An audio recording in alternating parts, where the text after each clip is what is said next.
Morning વિદ્યાર્થી મિત્રો, ધોરણ 10 માં આપણે unit number 1 against the odds. ધોરણ 10 ની અંદર આપણે પહેલું યુનિટ છે અગેન્સ્ટ ધ ઓડ્સ. અગેન્સ્ટ એટલે સામે વિરુદ્ધ દિશા, મતલબ અગેન્સ્ટ એટલે ખિલાફ કામ કરતા હોય, કોઈ વ્યક્તિના ખિલાફ કામ કરતા હોય તે. અગેન્સ્ટ એટલે સામું કોઈ વ્યક્તિના ખિલાફ કામ કરતા હોય એટલે પ્રવાહ. સામા પ્રવાહ આપણને કોઈ હેલ્પ નહીં કરાવવાના, આપણે કોઈ વસ્તુ કરવું હોય તે આપણે આપણી જાતે કરતા હોય, કોઈની મદદ લીધા વગર. કોઈ આપણને મદદ કરવા ના પાડે તો એ વસ્તુ આપણે જાતે કરતા. એવી જ રીતે અગેન્સ્ટ ધ ઓડ્સ સામા પ્રવાહ.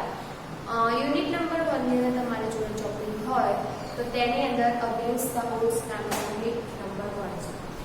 એની અંદર 3 પાર્ટ આપેલા છે: tracks to Tajnagar, Sitapur slide and Palakkad public library. એ 3 ટોપિક આપેલા છે. ત્રણ ટોપિકનું પબ્લિક મતલબ લોકોએ જાતે કઈ રીતે હેન્ડલ કરી અને પોતાના ગામનો વિકાસ કર્યો એ અહીં ટોપિક આપેલો છે. તેની પાસે એ પેલા થિંગ્સ જોઈ લેવા. Tracks to Tajnagar. ટ્રેક્સ એટલે થાય પાટા. ટ્રેક્સ એટલે થાય પાટા. ટ્રેક્સ ટુ તાજનગર, તાજનગરના પાટા, મતલબ ઘર રેલવેના પાટા. તાજનગરની અંદર રેલવેના પાટા, રેલવે સ્ટેશન થતું.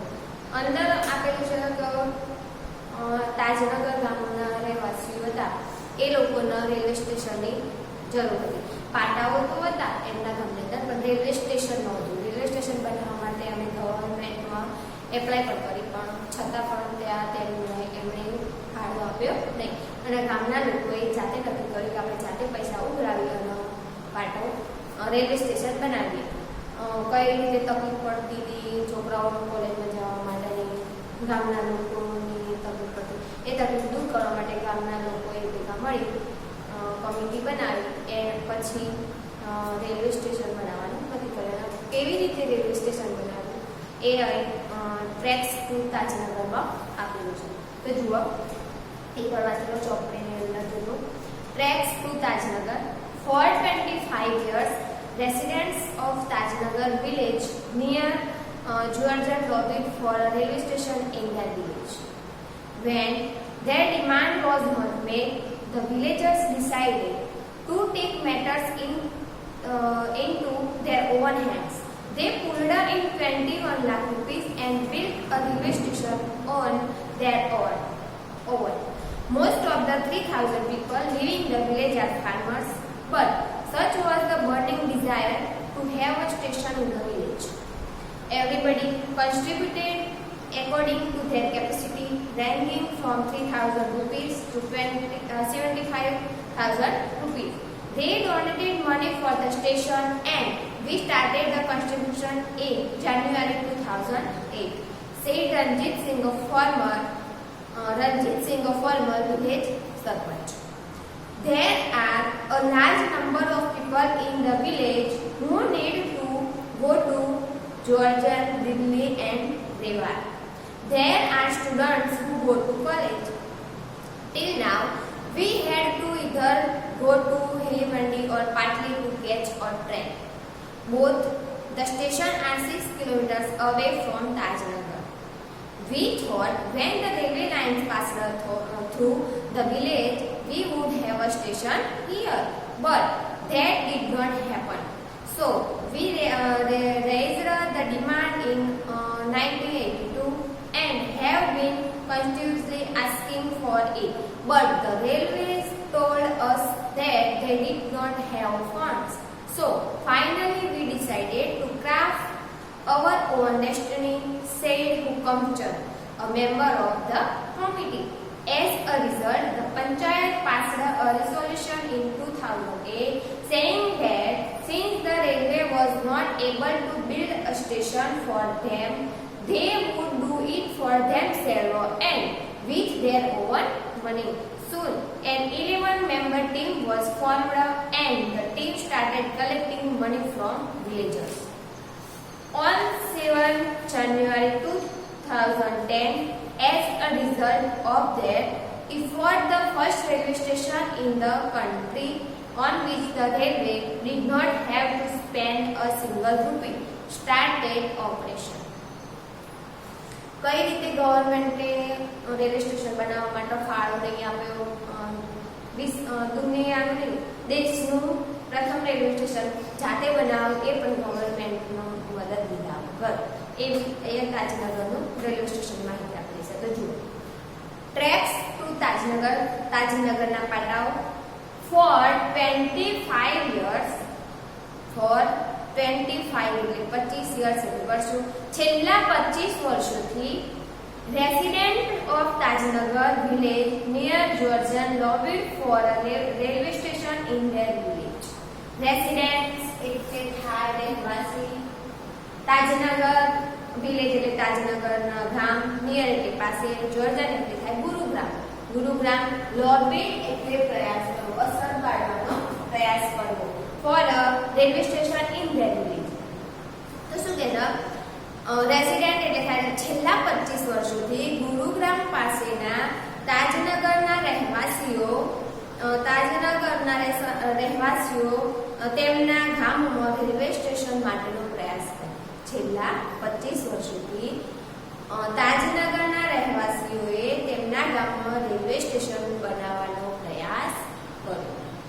શું થાય? ફોર 25 years, છેલ્લા 25 વર્ષોથી રેસિડેન્ટ્સ એટલે રહેવાસી, તાજનગર એટલે તાજનગર વિલેજ એટલે ગામ, નિયર એટલે પાસે, જોર્જન એટલે ગુરુગ્રામ, લોબીડ એટલે પ્રયત્ન કરો, ફોર શેનો? તો રેલવે સ્ટેશન ઇન રેલવે, તેમના ગામની અંદર રેલવે સ્ટેશન બનાવવાનું. તો શું કહેતા, ગુરુગ્રામ પાસેના તાજનગરમાં રહેવાસીઓ તેમના ગામમાં રેલવે સ્ટેશન બનાવવાનો પ્રયત્ન કર્યો. વેન, જ્યારે their demand was not met, પણ તેમની ડિમાન્ડ એટલે થાય માંગણી, ડિમાન્ડ એટલે થાય માંગણી, પણ તેમની માંગણી સ્વીકારવામાં આવી નહીં. ધ વિલેજર્સ ડિસાઇડેડ, ગામના લોકોએ નક્કી કર્યું, to take matter into their own hands. Matter એટલે આ જે પ્રશ્ન છે, બાબત જે છે એ પ્રશ્ન આપણે આપણા હાથમાં લઈશું. કે ધ વિલેજર્સ ડિસાઇડેડ, ગામના લોકોએ નક્કી કર્યું, take matter into their own hands, આ સમસ્યા જે છે એ આપણે આપણા હાથમાં, ઓવન એટલે આપણા હેન્ડ્સ એટલે હાથમાં, આપણે આપણા હાથમાં લઈ લઈએ. They pulled in 21 lakh rupees, 21 lakh rupees, તેના માટે કેટલા લાખ રૂપિયા? પુલ્ડ એટલે એકઠા કરવા, 21 લાખ, 21 લાખ રૂપિયા એકઠા કરવા. And built a railway station on there oven, અને આપણે રેલવે સ્ટેશન, અહીંયા રેલવે સ્ટેશન ઊભું કરીએ. શું કહે છે? They pulled in 21 lakh રૂપિયા, આપણે 21 લાખ રૂપિયા ભેગા કરીએ, એન્ડ અને આપણે અહીંયા રેલવે સ્ટેશન બનાવીએ. ફોર 25 years, છેલ્લા 25 વર્ષોથી resident of Tajnagar village near Gurgaon lobbied for railway station in their village. છેલ્લા 25 વર્ષોથી તાજનગરના રહેવાસીઓએ પોતાના ગામ ગુરુગ્રામ, છેલ્લા 25 વર્ષોથી રેસિડેન્ટ ઓફ તાજનગરના ગુરુગ્રામના રહેવાસીઓએ પોતાના ગામની નજીક રેલવે સ્ટેશન બનાવવાની પ્રયત્ન કર્યો. When their demand was not met, પણ તેમની માંગણી, તેમની ઈચ્છા જે હતી તે પૂરી થઈ નહીં. The villagers decided to take a matter into their own hands, પણ ગામના લોકોએ નક્કી કર્યું કે આ સમસ્યા આપણે હાથમાં લઈ લઈએ. They pulled in 21 lakh rupees, આપણે 21 લાખ રૂપિયા ભેગા કરીએ, and built a railway station on there oven, અને આપણે અહીંયા રેલવે સ્ટેશન બિલ્ટ એટલે બાંધવું, આપણે અહીંયા રેલવે સ્ટેશન બાંધીએ. આગળ જુઓ, most of the 3000 people living in the village are farmers. Most of એટલે મોટા ભાગના 3000 people, 3000 એટલે 3000 લોકોમાંથી, the village are farmers, મોટા 3000 લોકોમાંથી મોટા ભાગના લોકો ગામડાની અંદર ફાર્મર્સ, કે કયા હતા? ફાર્મર્સ એટલે ખેડૂતો. 3000 લોકોમાંથી મોટા ભાગના લોકો ખેડૂત હતા. પણ such was the burning desire to have a station in the village. Such was, પણ burning desire, underline કરી નીચે લખી રાખજો, પ્રબળ ઈચ્છા. but such was the villagers' desire to have a station in the village. બધાની પ્રબળ ઈચ્છા હતી કે આ આપણા ગામમાં રેલવે સ્ટેશન બને. Everybody contributed according to their capacity. Everybody એટલે બધાએ, કન્ટ્રીબ્યુટેડ એટલે ફાળો આપવો, એકોર્ડિંગલી મુજબ, ટુ ધેર કેપેસિટી પોતાની કેપેસિટી એટલે ક્ષમતા, પોતાની ક્ષમતા મુજબ બધાને ફાળો આપવો. શું કહે છે? Village everybody contributed according to their capacity પોતાની ક્ષમતા પ્રમાણે ફાળો આપવો. રેન્જિંગ ફ્રોમ 3000 રૂપી ટુ 75000 રૂપી. કેટલા સુધી? 3000 રૂપી 3000 રૂપિયાથી માંડીને 75000 રૂપી. 3000 રૂપિયાથી માંડીને 75 એટલે 75000 રૂપિયા સુધીનો ફાળો આપો પોતાની ક્ષમતા મુજબ. પછી કે છે they donated money for the station. they donated તેઓએ સ્ટેશન માટે પૈસા આપ્યા. and we started the construction in January 2008 અને અમે જાન્યુઆરી 2008 ની અંદર બાંધકામ સ્ટાર્ટ એટલે શરૂ કર્યું હતું. Say Ranjit Singh, a former village sarpanch. Former એટલે થાય ભૂતપૂર્વ. અહીંયા આપણે છે ફોર્મર એટલે થાય ભૂતપૂર્વ. ગામના ભૂતપૂર્વ સરપંચ રણજીત સિંહે કહ્યું. શું કહ્યું? કે તેઓએ રેલવે સ્ટેશન બનાવવા માટે ફાળો આપ્યો અને જાન્યુઆરી 2008 ની અંદર અમે રેલવેનું બાંધકામ શરૂ કર્યું.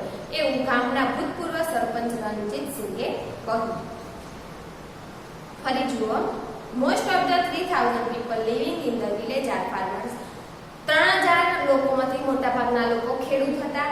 But such was the burning desire to have a station in the village. પણ બધાની પ્રબળ ઈચ્છા હતી કે આપણા ગામની અંદર રેલવે સ્ટેશન બને.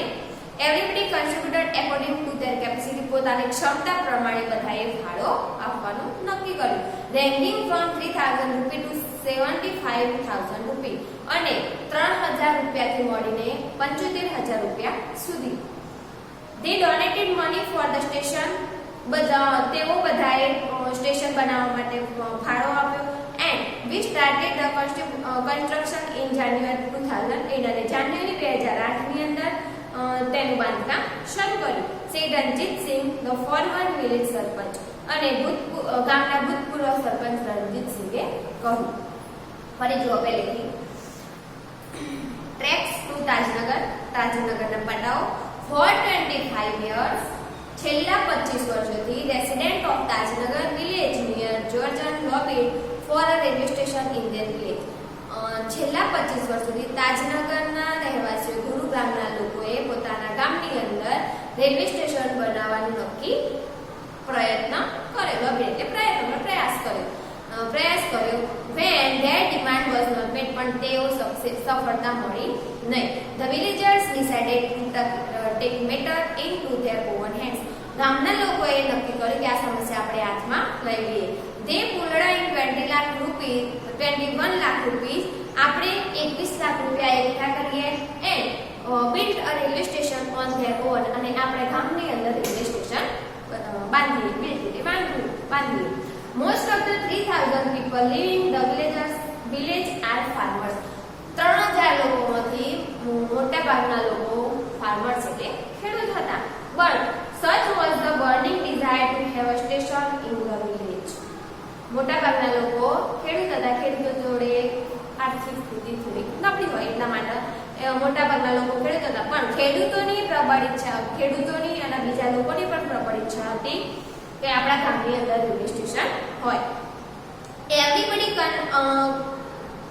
Contributed according to their capacity. Everybody એટલે બધા લોકોએ કન્ટ્રીબ્યુટેડ એટલે ફાળો આપવો, એકોર્ડિંગ એટલે મુજબ અને કેપેસિટી એટલે ક્ષમતા. પોતાની ક્ષમતા મુજબ ફાળો આપવાનો હતો. રેન્જિંગ ફ્રોમ 3000 રૂપી ટુ 75000 રૂપી. 3000 રૂપિયાથી માંડીને 75000 75000 રૂપિયા સુધીનો પોતાની ક્ષમતા મુજબ ફાળો આપવાનો. they donated money for the station. તેઓએ ડોનેટ એટલે ફાળો આપ્યો. મની એટલે પૈસાનું, સ્ટેશન એટલે સ્ટેશન બનાવવા માટે, રેલવેનું સ્ટેશન બનાવવા માટે તેઓએ ફાળો આપ્યો. and we started the construction in January 2008 અને જાન્યુઆરી 2008 ની અંદર રેલવે સ્ટેશનનું બાંધકામ શરૂ થયું. say Ranjit Singh, a former village સરપંચ અને ગામના ભૂતપૂર્વ સરપંચ રણજીત સિંહે કહ્યું. એ રીતે ભાષાંતર છે, જે ભાષાંતરના સ્પેલિંગ તમારે જોવાના, એ સ્પેલિંગોની નીચે ગુજરાતી લખી અને એનું વાક્યોનું ગુજરાતી કરતા શીખવાનું. એ રીતે સ્પેલિંગો તૈયાર કરશો તો તેની અંદર ગુજરાતી આપણને આવશે. આગળનો ટોપિક લઈએ, એ 2 ટોપિક લીધા, એ ટોપિકનું ભાષાંતર લખવાનું, વાંચવાનું તો જ આવડશે. આગળનો ટોપિક આપણે બીજા લેક્ચરમાં